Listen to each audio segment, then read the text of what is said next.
చైతన్య వేదిక ఆధ్వర్యంలో రాయకల్ మరియు పట్టణ మరియు మండల వ్యాప్తంగా గత అనేక సంవత్సరాల నుంచి పెండింగ్లో ఉన్న సమస్యలను ఈ యొక్క శాసనసభ ఎన్నికలను దృష్టిలో ఉంచుకొని ఏదో ఒక చిన్న సమస్య కాదు, ఎమ్మెల్యే స్థాయి సమస్యలు. ఈ సమస్యలు పరిష్కరించవలసిందిగా పలు రాజకీయ పార్టీలను, మండల అధ్యక్షులను, బాధ్యులను పిలిచి వారికి వినతిపత్రం సమర్పించడం జరిగింది. ఇది రాయకల్ మండల ప్రజా ఎజెండాగా మేము అభివర్ణిస్తున్నాము. దీని గురించి టీఆర్ఎస్ నుంచి సీనన్న గారు. అందరికీ నమస్కారం. రాయకల్ పట్టణ మరియు రూరల్కి సంబంధించినటువంటి వివిధ పార్టీ బాధ్యులు, ప్రజలందరూ కూడా ఈ సందర్భంగా నమస్కారం తెలియజేస్తూ ఉన్నాం. ఏదైతే రాయకల్ మండలానికి సంబంధించినటువంటి ప్రతినిధులందరూ కూడా రాయకల్ పట్టణ మరియు రూరల్కి సంబంధించినటువంటి కొన్ని దీర్ఘకాలిక సమస్యలపై వారు మాకు ఈరోజు రిప్రజెంటేషన్ చేయడం జరిగింది. తప్పకుండా గతంలో చేసినటువంటి కొన్ని ఏదైతే ఇలా పిఎస్సి గురించి మాట్లాడారో అది తప్పకుండా పిఎస్సి కూడా చేయడం జరిగింది, అప్డేట్ చేయడం జరిగింది. కాలక్రమేణా మళ్ళీ కూడా దాన్ని ఇంకా ఇంప్రూవ్ చేయడానికి తప్పకుండా మా వంతు పార్టీ తరఫున సహాయ సహకారాలు ఉంటాయి. అదేవిధంగా డిగ్రీ కాలేజ్ గురించి చేయడం జరిగింది. దాన్ని కూడా మరి ఓపెన్ చేయించడం తప్పకుండా చేస్తామని చెప్తాము. అదేవిధంగా ఏదైతే రోడ్ల విషయం అడిగిందో ఈ కల్వర్టు మైదాపూర్కి సంబంధించింది కూడా పెద్ద సమస్య ఉంది, అది కూడా పూర్తిగా నిర్మాణం చేయడం జరిగింది. అదేవిధంగా రాయకల్కి సంబంధించినటువంటి బతుకమ్మ వారి కల్వర్టు కూడా పూర్తిగా చేయడం జరిగింది. అదేవిధంగా మన దగ్గర రాయకల్ పట్టణానికి సంబంధించిన గ్రామాలు ఏవైతే ఉన్నాయో ఇక్కడ మాలికుంట దగ్గర ఒకటి చెప్పడం జరిగింది. తప్పకుండా ఇదంతా పార్టీలకు అతీతంగా సమిష్టి ఆలోచనతో చేస్తే మరి రాయకల్ కావచ్చు, రాయకల్ రూరల్ గ్రామాలు కావచ్చు, పార్టీలకు అతీతంగా మరి మాలికుంటకు సంబంధించిన జాగాపై తప్పకుండా చర్చ జరగాల్సిన అవసరం ఉంది. అది రూలింగ్ గవర్నమెంటే కావచ్చు, ప్రతిపక్షాలే కావచ్చు. ఈ ప్రాంత అభివృద్ధి కోసం నిజంగా మనస్ఫూర్తిగా గిట్ట అందరం కలిసికట్టుగా పనిచేస్తే దాన్ని కొంత డెవలప్ చేసుకోవడానికి అవకాశం ఉందని చెప్పి కూడా ఈ సందర్భంగానే మనం చేసుకుంటాయి. కాంగ్రెస్ పార్టీ నుంచి టౌన్ ప్రెసిడెంట్ మేకల చాలా రోజుల నుండి మనకు పెండింగ్లో ఉన్నాయి, చాలా ఉన్నాయి. రాయకల్లో అభివృద్ధి అంతంత మాత్రమే జరిగింది. ఏమైపోయింది, చాలా కొద్ది రోజుల నుంచి రాయకల్లో ఒక పెద్ద వివాదంగా ఉన్న ప్రభుత్వ హాస్పిటల్ భూమి విషయంలో మీ అందరికీ తెలిసిన విషయమే. దాని గురించి పోరాటాలు చేస్తున్నాం. కలెక్టర్ గారికి చాలా వినతి పత్రాలు కూడా ఇవ్వడం జరిగింది. రాయకల్లో ఇప్పుడు మాలికుంట పరిసరాల్లో దాన్ని పూడ్చి అక్కడ ఒక భవనాలు కానీ సంఘ సముదాయాలు కానీ నిర్మించాలని ఒకప్పటి నుండే విజ్ఞప్తి చేసినా పట్టించుకున్న దాఖలాలు ఉన్నాయి. అక్కడ ఏమైపోయింది, అక్కడ ఆ నీరు ఏర్పడి డెంగ్యూ వ్యాధులు వ్యాపించి ఎన్నో రకాలుగా వీళ్ళ పాత్రికేయుల సమస్యల్లో కూడా మనము కొన్ని ధర్నాలు, కొన్ని వినతులు కూడా సమర్పించడం జరిగింది. అలాగే అగ్నిమాపక కేంద్రం గురించి మేము ఆ కాంగ్రెస్ పార్టీ తరఫున కూడా శివాజీభూమి దగ్గర ధర్నాలు నిర్వహించినాం. ఆ విషయం అందరికీ తెలిసిన విషయమే. ఎందుకంటే ఎన్నో అగ్ని ప్రమాదాలు జరిగినాయి, పట్టించుకున్న నాకు లేదు. అదే డిగ్రీ కాలేజ్ విషయం అయితే మా గ్రామ పంచాయతీ ఉన్నప్పుడు కూడా చింతపూడ సాయి ఆధ్వర్యంలో అప్పుడు డిగ్రీ కళాశాల సాధన కోసం వీళ్ళు నిరాహార దీక్షలు చేస్తే దానికి మా సంఘీభావం తెలిపిన తర్వాత వచ్చింది. ఇట్లా కంటితుడుగా వచ్చి వెళ్ళిపోయింది తప్ప అది ఇప్పటికి కూడా దాని పరిష్కారం లేదు. అట్లనే రాయకల్లో ఇంకా ఏది ఒడ్డెర కాలనీ అవతల ఒక డంపింగ్ యార్డ్ ఉంది. దాంతో ఏమైపోతుంది, ఆ చెత్తను ఆ పరిసరాల దగ్గరలో ఉండడం వల్ల వాళ్ళ ఒడ్డెర కాలనీలో ఆ శ్వాసకోశ వ్యాధులు వచ్చి వాళ్ళకు నానా ఇబ్బందులు, రాత్రి తెలంగాణ కూడా నిద్రలేని పరిస్థితి. తక్షణమే ఆ డంపింగ్ యార్డ్ను కూడా చేంజ్ చేయాలనే ప్రతిపాదన పెట్టడం జరిగింది. అలాగే రాయకల్లో సబ్ రిజిస్టర్ కార్యాలయం ఏది వ్యవసాయ వాళ్ళకు ఉంది ఇక్కడ, అంటే అగ్రికల్చర్ వారికే ఇక్కడ రిజిస్టర్ కార్యాలయం ఉంది. దాని అంటే ఈ కమర్షియల్ దానికి రిజిస్టర్ కార్యాలయం ఉన్న దాన్ని ఎత్తేయడం జరిగింది. అది ఎందుకు ఎత్తేసారో ఎవరికి కూడా తెలియట్లేదు. మరి ఇక్కడ ఒక రిజిస్టరు వ్యవసాయానికి ఉన్నప్పుడు ఈ మన దాన్ని ఏమంటారు కమర్షియల్ దాని నుంచి పోవడం ఏంటి, దాన్ని ఖచ్చితంగా దాన్ని కూడా ఇక్కడ చేయాలి. ప్రతి విషయంలో ఇక్కడ యువతకు కనీసము వ్యాయామం చేద్దామంటే ఇక్కడ కూడా క్రీడా మైదానాలు లేవు. ఉన్న క్రీడా మైదానానికి గతంలో 7-8 సంవత్సరాల క్రితం నిధులు వచ్చినాయి. అవి ఏది వచ్చినా అవి అదే విధంగా ఉన్నాయి. దాని గురించి పట్టించుకుని నాకు లేదు. ఇంకా రాయకల్ పట్టణంలో కూడా వ్యాయామాలు ఇవన్నీ నిర్మించాల్సిన అవసరం ఖచ్చితంగా ఉంది. దీనిపై మా కాంగ్రెస్ పార్టీ తరఫున ఇంకా చాలా విషయాలు ఉన్నాయి. మన పట్టణ అభివృద్ధి విషయంలో కానీ, మన హాస్పిటల్ విషయంలో కానీ, మారికొండ విషయంలో కానీ, ఇప్పుడు నేను చెప్పినట్టుగా డంపింగ్ యార్డ్ చాలా ఇంకా ఇలాంటి కాకుండా ఇంకా పెద్ద సమస్యలు కూడా ఉన్నాయి. రాయకల్లో కొన్ని మారుమూల ప్రాంతాల్లో కూడా కనీసం ఆ ఏరియాలో పట్టించుకుని నాటులు లేక కూడా సీసీ రోడ్లు డ్రైనేజ్ లేక ఆ మురికి ఆతలలో ఉండి చాలా అవస్థలు పడుతున్న విషయం కూడా మా దృష్టికి వచ్చింది. మా ప్రభుత్వం వచ్చిన వెంటనే ఖచ్చితంగా మా పెద్ద కిరణ్ గారు గెలిచిన వెంటనే వీటిని ముందేసుకొని ఇక్కడ ఏది మొదటి గెలిచిన వారం రోజుల్లోపే రాయకాలను ప్రక్షాళన చేపట్టి ఖచ్చితంగా వీటిని దృష్టి పెడతామని మేమందరి ముందట మేము హామీ ఇస్తున్నాం. భారతీయ జనతా రేపు రాయకల్ మండల ప్రజా ఎజెండా సందర్భంగా వివిధ పార్టీల ప్రతినిధులు అందరికీ సందర్భంగా నమస్కారం తెలియజేసుకుంటూ సమస్యలు మండల లెవెల్లో ఉన్నటువంటి నిజంగా 10 సంవత్సరాల క్రితం రాయకల్ మండల కేంద్రంలో అగ్నిమాపక కేంద్రము వెహికల్ ఉంటే నేను కనబడుతున్నప్పుడు దాని షెడ్ కొరకు కష్టాలు పడి షెడ్ కూడా నిర్మించినాం. ఆ వెహికల్ కూడా వచ్చేటట్టు టెంపరీ షెడ్ సొంత డబ్బులతో వేయించి ఆ విధంగా పూర్తిస్థాయిలో నిర్మాణం షెడ్యూల్ కూడా చేయడం జరిగింది. ఆ ఉన్న అగ్నిమాపక కేంద్రము ఆ వెహికల్ కూడా ఈ 10 ఏళ్ళ నుంచి ఆ వెహికల్ పోయింది. దాన్ని పట్టించుకునే నాదోడు లేరు.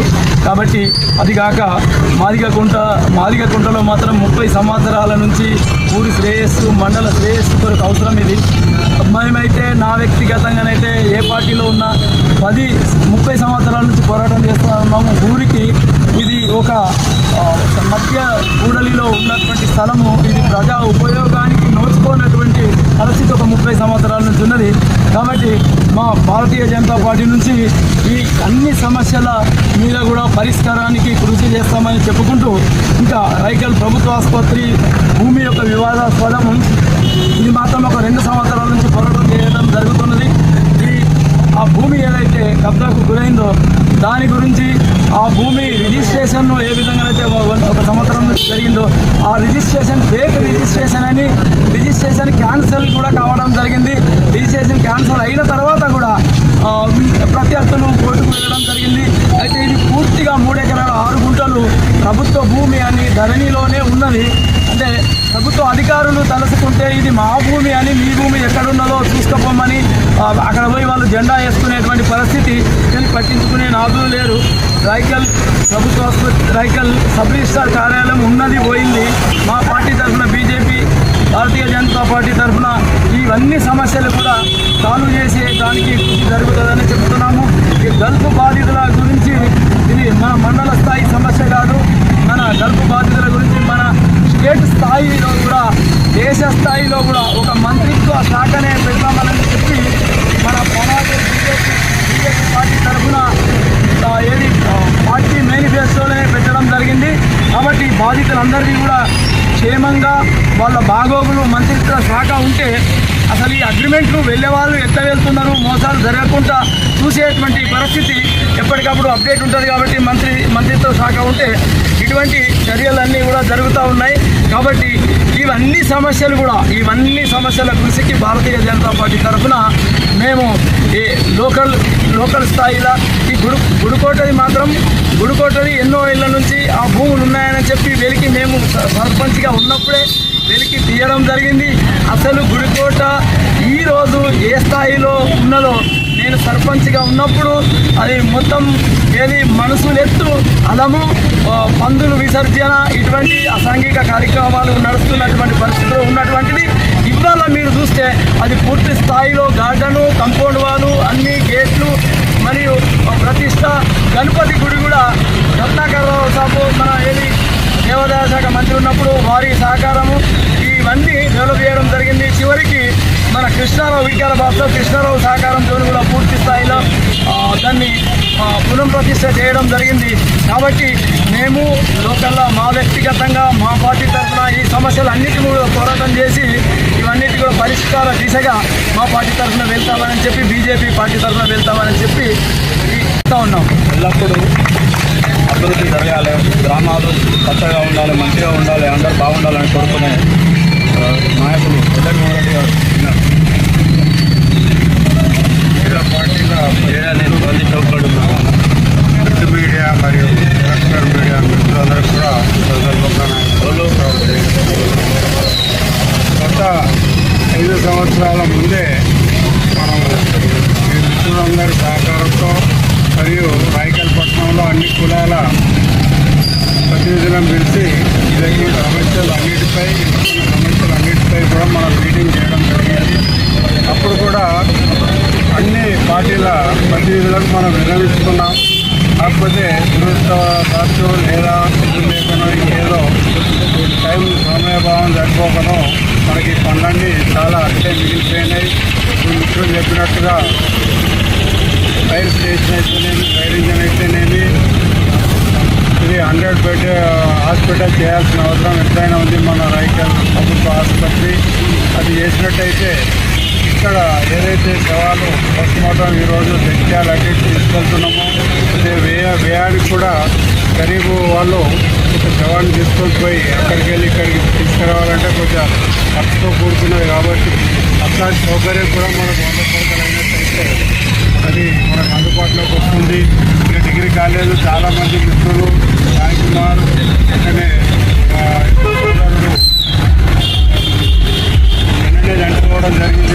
డాక్టర్ ధర్మపురి గారు ఇంకా చాలామంది ఆ ఉద్యమం లెక్కనే ఎట్టేసి రైకల్ ప్రస్థానంలో సాధించడం జరిగింది. కాకపోతే అది మన అది రైకల్ ప్రజల యొక్క దురదృష్టమో మండల ప్రజల యొక్క దురదృష్టమో తెలియదు. కానీ ఉన్నదాకా బ్యానర్ ఉంటే ఇప్పుడు బ్యానర్ కూడా కనబడడం లేదు.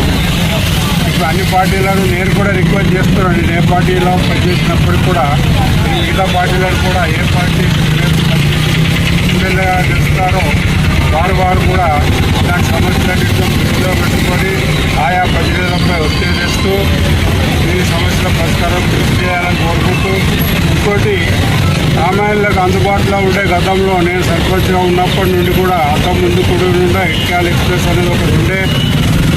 ఎక్కడికెళ్ళి ఇట్కాల్ నుంచి బాంబే, రాయకల్ నుండి హైదరాబాద్ 2 ఎక్స్ప్రెస్లు ఉండే, వేములవాడ ఒకటి జెట్ బస్ ఉండే, కరీంనగర్ ఒకటి జెట్ బస్ ఉండే, ధర్మపురి కూడా లింక్ బస్సులు అన్నీ ఉండే మనకు. అవన్నీ కూడా ఈరోజు మరి కనబడడం లేదు. మన మున్సిపాలిటీ అయితే అభివృద్ధి చెందాలన్నా మరి ఎంత వెళ్ళడం జరిగింది. అదేదో అర్థం కావడం లేదు. అన్ని పార్టీల ప్రతినిధుల మీద కూడా ప్రత్యేకమైన చొరవ చూపి తక్షణమే రేపు ఎమ్మెల్యే ఎలక్షన్లు కాగానే అవన్నీ ఏర్పాటు చేస్తాను. నేను కూడా పెద్ద జీవరెడ్డి గారిని కోరుతున్నాను. ఆయన కూడా అక్కడక్కడ మీటింగ్లలో కూడా చెప్పడం జరుగుతుంది. డిగ్రీ కాలేజ్ అయితేనేమి, వైరింగ్ అయితేనేమి, ప్రభుత్వ ఆసుపత్రిని చేయడానికి హామీ కూడా ఇవ్వడం జరుగుతుంది. ప్రభుత్వ విషయంలో కూడా చెప్పడం జరుగుతుంది. ఆయా సభలలో మీరు కూడా మీ నాయకులకు చెప్పి ఇట్లాంటి హామీలన్నీ రేపు ఒక రోజు సమయం ఉంది మనకు ప్రచారానికి. అన్ని హామీలు పబ్లిక్లో తీసుకెళ్ళి ఎవరు గెలిచినారు ఇవన్నీ చేసే దిశగా మనం ముందుకెళ్ళాలి. ముఖ్యమైన విషయం ఏంటంటే ఈ నాగరాజు గారు మరియు సాయి కుమారు ఇంకా కొందరు మిత్రులు ఇలా వేరేల గుడికోట భూముల గురించి వాళ్ళు కృషి చేయడం జరుగుతుంది. అది ఎందుకో బయటకు రావడం లేదు. అది ఎక్కడెక్కడ కబ్జా గురైందో తెలియడం లేదు. ఈ మిత్రులు సత్యనారాయణ గారు చెప్పినట్టు హాస్పిటల్ భూమి కూడా కబ్జా గురైంది. దానిపై పెద్దలు జీవరెడ్డి గారు కూడా ఒక పోరాట ప్రతిభతో వారి కార్యకర్తలను పెట్టేసుకొని ఎంఆర్ఓ తహసీల్దార్ ఆఫీస్లో వినతి పత్రాలు ఇవ్వడం జరిగింది. కలెక్టర్ గారికి కూడా ఇవ్వడం జరిగింది. వారికి ధన్యవాదాలు. అది కూడా సాల్వేషన్ అవుతుందని మనం కోరుకుందాం. ఇలా చాలా విషయాలు పొందుపరిచేది మన వాళ్ళు. సబ్ రిజిస్టార్ అనేది పైలట్ ప్రాజెక్ట్ కింద ఒక 21 తెలంగాణ వచ్చిన తర్వాత పైలట్ ప్రాజెక్ట్ కింద ఒక 21 సెంటర్లు ఏర్పాటు చేయడం జరిగింది. ఈరోజు కేవలం అన్నీ కూడా ఓన్లీ అగ్రికల్చర్ దాని గురించే రిజిస్ట్రేషన్ జరుగుతుంది. మళ్ళీ మనం జగ్గాలు వెళ్ళాల్సిన పరిస్థితి ఏర్పడ్డది. అది కూడా వ్యయంతో కూడుకున్న పని కాబట్టి దాన్ని కూడా మనందరం తెలిసిన తర్వాత పైలట్ ప్రాజెక్టు రెగ్యులర్గా చేసి ఒక సబ్ రిజిస్టార్లో ప్రత్యేకంగా ఏర్పాటు చేసినట్టయితే ఇక్కడ సమస్యలు ఇక్కడే పరిష్కరించుకుంటాం. ఖర్చులు కూడా మిగులుతాయి మనకు. ఇట్లాంటి అన్నీ కూడా రేపు భవిష్యత్తు లోపల మిత్రులు సాయి కుమార్ గారు కానీ, జగదీష్ గారు కానీ, ప్రింట్ మీడియా అందరికీ కూడా రాయకల్ పట్టణ ప్రజల పక్షాన, కాంగ్రెస్ పక్షాన ఇంకా నేనైతే ముందుండి ఈ సమస్యల పరిష్కారానికి కృషి చేస్తానని వ్యక్తిగతంగా హామీస్తూ మిమ్మల్ని అందరినీ కూడా ఉత్సాహంతో ఈ సమస్యల పరిష్కారంకు కృషి చేయాలని కోరుతున్నా. అదేవిధంగా ఈ మాదికుంటను తీసుకున్నట్టయితే గతం లోపల నేను సర్పంచ్గా ఉన్నప్పుడు అయితేనేమి, నారాయణ గారు సర్పంచ్గా ఉన్నప్పుడు అయితేనేమి అందరినీ సమన్వయపరిచి ఎలాంటి అల్లర్లు లేకుండా మనం కొన్ని పొందుపరచడం జరిగింది. ఏది బస్ స్టాండ్ ఒకటి, మున్సిపల్ దుకాణాలు కట్టడం అనేది ఒకటి, లేదా గ్రామ పంచాయతీ ఆఫీస్ కూడా ఇక్కడే కట్టడం అనేది ఒకటి ఉండే. అట్లనే ఎస్సీ కమ్యూనిటీకి మాదిగ వర్గానికి కూడా ఒక 10 గుంటల స్థలం కేటాయించడానికి, అదేవిధంగా వివిధ లైబ్రరీ అయితేనేమి, వివిధ హాస్టల్ కూడా ఇవన్నీ మనం తీర్మానం చేసినాం అందరూ మెప్పించి. అప్పుడు ఏ అల్లరి లేకుండే. మరి అది అదృష్టం బాగలేక ఇప్పుడు కొత్త పాలకవర్గం మున్సిపాలిటీలో ఉన్నందున సమన్వయ లోపంతో అది జరిగినట్టుగా మేము భావిస్తున్నాం. భవిష్యత్తు లోపల చైర్మన్ గారు లేదా ఇప్పుడు వచ్చే కొత్త ఎమ్మెల్యే గారు ఇంకెవరు పిలిచినా మనం ముందుండి అందరినీ సమన్వయపరిచి ఈ మాదికుంటను అభివృద్ధి రాయకల్ పట్టణానికి ఉపయోగపడే విధంగా అభివృద్ధి దిశగా తీసుకుపోవడానికి నా వంతు కృషి తప్పకుండా ఈ పార్టీలు అందరి ప్రతినిధులతో ఉండి నా వంతు సహాయ సహకారాలు అందిస్తానని సందర్భంగా తెలియజేసుకుంటూ ఇంకా విషయాలు చాలా ఉన్నాయి. నాకు ఈ అవకాశం ఇచ్చినటువంటి సాయి కుమార్ గారికి మరియు మీడియా అందరికీ కూడా ధన్యవాదాలు తెలియజేస్తూ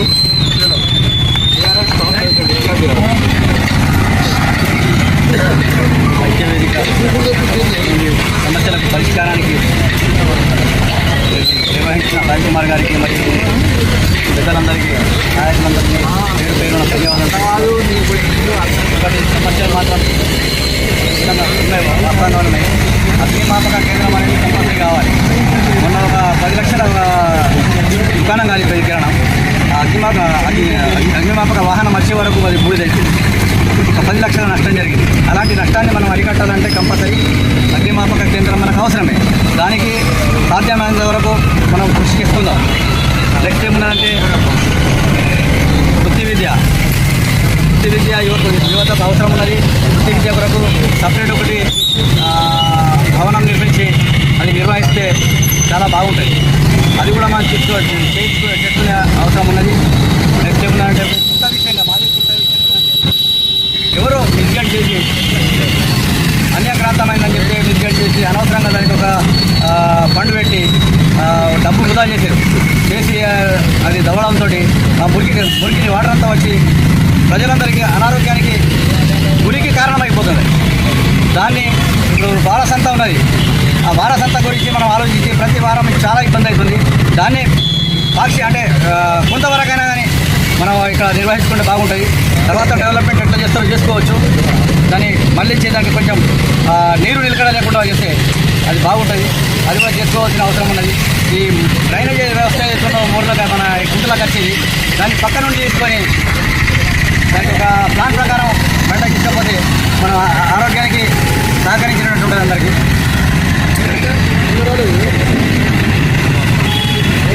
పబ్లిక్ షేరింగ్ గురించి ఇది కంపల్సరీ అవసరం మనకు. దానికి సపరేట్ ఛాంబర్ కట్టించి అది చేయించుకోవాలి మనం.